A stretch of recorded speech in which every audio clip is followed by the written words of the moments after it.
Ladies, gentlemen, gentle people, gentle gender fluids, undecided, whoever you are, wherever you are, whenever you are, whatever you are, welcome to episode 22. We're just getting a bit sexy here now, just turned 22. We are in our sexual prime as a podcast. I have apologies up front. I'm your host. For legal reasons, you'll have to continue calling me Keego. And we're going old school today. I'm back in the car, stuck in traffic, going to work. I can't tell you what time it is because I might get in trouble if my boss is listening. Let's just say I have the intention of getting to work on time today. But the problem is human beings in pieces of metal with steering wheels in them don't know how to use said boxes of metal. Very, very annoying. But anyway, I hope you are well. It's been quite a bit of time since I last spoke to you. But now that we're talking, I don't really know if I've anything of interest to say. Now, okay, that's relative. I never have anything interesting to say. But I'm just trying to think what's been happening. I should have prepared, but I just kind of jumped into this. I'm running naked down the street here, guys, and instead of running as fast as I can, I'm stopping to look in the window, and my little testicles are just bouncing off the window of the chipper. What a mental image. Hopefully I haven't ruined chips for you. But yeah, it's Tuesday. So what's been happening over the weekend? Well, I had a family dinner on Saturday, which I'm still recovering from. That's the thing. I used to be able to kind of let rip quite spectacularly and then kind of be all right. You know what I mean? Like I started drinking late. I started drinking at the age of 22. I was never going to go and drink in a field with all my mates because wrestling was on TV. Why would I go out when there's wrestling on telly, you know? Whereas now I'm the opposite. But what was I saying to you? Yeah, like I didn't start, so I started late. And so that meant my tolerance through my 20s into my 30s was good. It's actually quite good. Virgin liver I had. Now it's not a virgin liver. Now it's I don't know, a fairly busy prostitute of a liver. Yeah, it's been fairly used at this stage. What else can I say? Yeah, prostitute's an all-encompassing term. I also mean gigolo. I mean all the colours of the rainbow in terms of prostitute. Just so everyone is aware that I'm offending everybody at the same time. Yeah, so I have a fairly bad liver. Well, no, it's not bad. It's grand. It's absolutely grand. Just the hangovers. I got the one you all started getting when you turned 30. I started getting when I turned 40. And so I'm 42 now. Oh, I know. Jesus, I look much older. Thank you. But I'm just back to normal now on Tuesday morning. And yeah, it's shocking behaviour because, I'm going to watch Leinster this weekend. So obviously, I'm an alcoholic. No, well, the potential's there, if we're being honest. But yeah, I'll try and avoid putting an olic on the end of it. I don't want to. I don't want to use up my entire, supply of red wine in such a short period of time. I want to be able to drink it long term. But that's enough. That's not what I can't remember what I started talking to you about. I'm just about back to normal, even though it doesn't sound like I am. But yeah, it's a busy week coming up tonight in on Shaw and Camden Street, running a show with Last Minute Crack. Excuse me. There's a great Instagram page where they share what's going on that week, what's going on that day in Dublin. And it's a really great way to find out what's happening. So we have that. There should be a decent group going in. We're pretty close to selling out. But if you want to pop in and you hear this, just wander in and we'll find a seat for you. I'll be at the door in a stupid jacket welcoming you in. Who do we have on there? We have Kieran McMahon is going to be the host. Padraig Ormsby is going to do a bit. I'm going to do a bit. Joe's going to do a bit. Ben Vert is going to do a bit. Emily Ashmore is going to do a bit. Fiona Frawley is going to do a bit. It's an absolutely majestic lineup. I've kind of knocked my Leroy D in, trying to get word out. So I was about to continue that sentence, and I didn't want to hurt people's feelings. Should I? Should I continue? I think I don't. I see. I'm going to say I'm going to say I would assume people would like to reform the full rooms. I'm assuming that. And I'm assuming the way you perform to a full room is spreading the word. So the people who like you will go, oh, they're on here. I'll go and see them. But it doesn't appear that that's the way people think. So it's just interesting little lessons you learn. And it's very interesting after going up north and stuff like that, where they just non-stop share each other's stuff. And everyone seems to genuinely want each other to do well, a rising tide and all that. It's slightly different down here, you know. So yeah, that's just some interesting stuff you kind of find out while either performing at gigs or running gigs. You kind of find out that there are some people, and this isn't directed at anyone, it's a general statement, of course, but people will think it's about them. That's another issue. They'll feel seen and all that. It's not about anybody. It's just a general comment. There aren't a lot of people who genuinely want success for other people. Now, maybe that's because I'm much older than everybody else. You know what I mean? And I understand with life experience that if one person does well, it trickles on to everyone. Even here's the deal. Here's the example. Even the great Deirdre O'Kane has said that the success of Joanne McNally has trickled down to all female comedians, which is great. A rising tide, all that sort of stuff. It's brilliant. So now absolute legends like Deirdre O'Kane can play to larger audiences. It's great. But it's all based off awareness of Joanne McNally and people sharing her stuff. She herself letting everyone know where she's going to be. Now, I don't understand her. Like, I'm not the target group here. I don't understand the comedy. But it's brilliant that she's filling up arenas, you know? And that feeds down to everybody else. It's great. So that's the kind of you extrapolate it out from a gig in front of 30 people in on shot all the way up to the arena. People will go if they're aware of it, and if they like you, you know.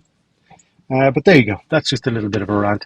I was listening this morning, trying to get geared up for today with my coffee, and I was listening to a conversation between. So what they do, I was listening to the news, right? News talk radio, to be precise, which is ridiculous. I shouldn't do that to myself because what they do is they don't have rational people discuss any topic.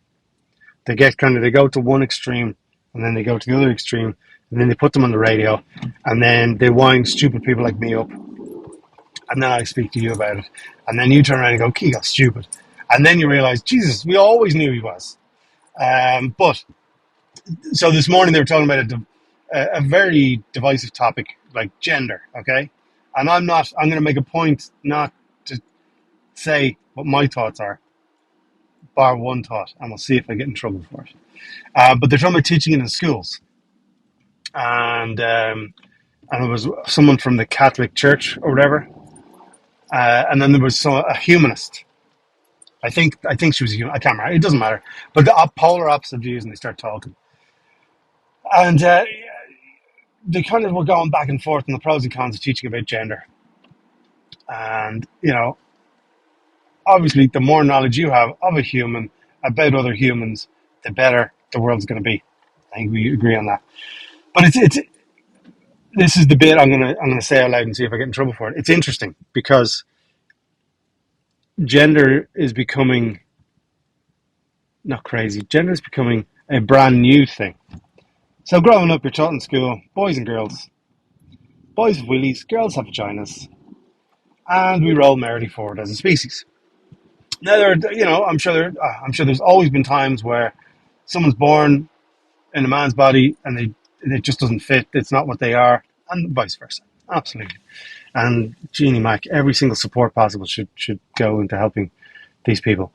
There are people who think that's a mental disorder. There's people who think it's a genuine, it's whatever the word is, body mix up thing. As said, I'm stupid. But the problem with teaching it to kids, and I have kids, and I want them to know everything. I want them to love everyone. not in a literal love making sense, but like everyone, respect everyone, and all that sort of stuff. And we're on the way to bring them up to be lovely little yolks.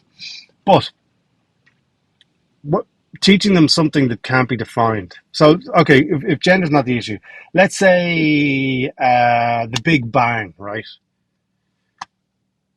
Caused by whatever it's caused by, right? Science says this is what caused the Big Bang, which led to blah blah blah blah, and now we have the M50. So it's quantifiable, it's backed up. But the question would be teaching kids something that isn't defined. So you can identify whatever way you want. Perfect. You can even change your identifications based on whatever. I'm not going to say based on your mood because that may make me sound like a 50-year-old. Based on however you feel. So how do you teach that? How do you say to a kid, whenever you start teaching them, it depends on how you feel. It's a difficult thing to teach, is what I'm saying. Do I think it should be taught to kids? Listen, my opinion means nothing. But as I said, I want kids to know everything. I want my babies to know everything. But how do you teach something that hasn't been defined? So there's a great clip of a guy who goes around. I don't know what he is, what his background is. I'm not going to say his name because I don't really remember it. But he's a guy who finishes off a lecture with asking people to define what a woman is. I don't know what his background is. I'm sure he's a dickhead. I don't know. And no one can define it. Or no one is willing to define it. Whereas the definition we were brought up with is vagina babies, XYs, whatever the chromosomes are. And that's what 98% of the population of the world think. If that's got to be updated, it's going to take time. But in order to do that, you've got to teach it. And in order to teach it, you've got to have a curriculum. To have a curriculum, you've got to have a definition. So you see what I mean? Like nothing is easy. I get like it's mostly younger people. They want they they want this new world, which is magic. Absolutely, every world changes in every generation, but it's not easy. That's all I'm saying. Yeah, and I don't really know what I'm saying. It's just a rant in traffic. I'm still in traffic. But do you get what I'm saying? Like you can't teach something that's not defined. And the whole point of where we are in gender studies and gender in 2023 is it's not defined. So how do we teach that? That's all. That's all. I'm currently driving through Blackrock in South County Dublin. And yeah, it's all good. No cyclists out today, so I've nothing to give out about. Only messing. But yeah, this week is going to be a mad week. So tonight in Anshaw, I don't know where I went after that. Tomorrow in the landmark pub in town for Russell Comedy. Thursday doing a comedy fundraiser for the Wicklow Pride Festival, which will be great. We've Andreas Fallon Verbuggin, we have Felix O'Connor, Betsy Spear, and Sinead Walsh in the Taoiseach pub in Wicklow Town, which is a pub where I vomited in the little moat they used to have out the side there. So that's going to be interesting, that little story. If those walls could talk, you know what I mean? But that's going to be great. And then Friday, out to Athlone for on Shomer Spree. And that's going to be great fun. I can't remember who else is on there, but I'm going to lash out 22 to 25 minutes of pure crack. So yeah, I'm going to be behaving myself this week. I won't be imbibing during the week because I've got to stay fresh. I've got to stay ready. Yeah, and that's it. I'm trying to think if there's been anything else. Oh, jeez, I'm going to crash. Nothing else been going on here. No, nothing really. Just chilling, really. Trying to keep the brain moving. That's it. Training last night was great. Just basically got kicked around, and I kind of feel training is a bit like going to a sex club. You know what I mean? You think you're going to enjoy it. You end up getting kind of kicked and slapped around. You pay your money afterwards, and you sit in the car, a broken man, and then an hour later you want to go and do it again. It's a bit weird, isn't it? But yeah, I'm about to arrive in the car park. So if I survive this, cancellation wise, I hope to talk to you soon. If you want to come and talk to me, I'll be in on shot tonight. And for a small fee, you can abuse me verbally for my Stone Age views. I am a queen of the Stone Age. That is the name of my favorite band, by the way. That is not a me trying to be smart, because we know I am not. But no, it is Tuesday. I hope it is the best Tuesday of the year so far. I hope your Wednesday is even better. And I hope that leads into a cracker of a weekend. I don't mean that in the racist term, just to be clear. So, yeah, you're beautiful. You're sexy. You're intelligent. You're strong. You're ready to take over the world. When you are the boss, please hire me, because I'm probably going to need a job after today. Have a great week.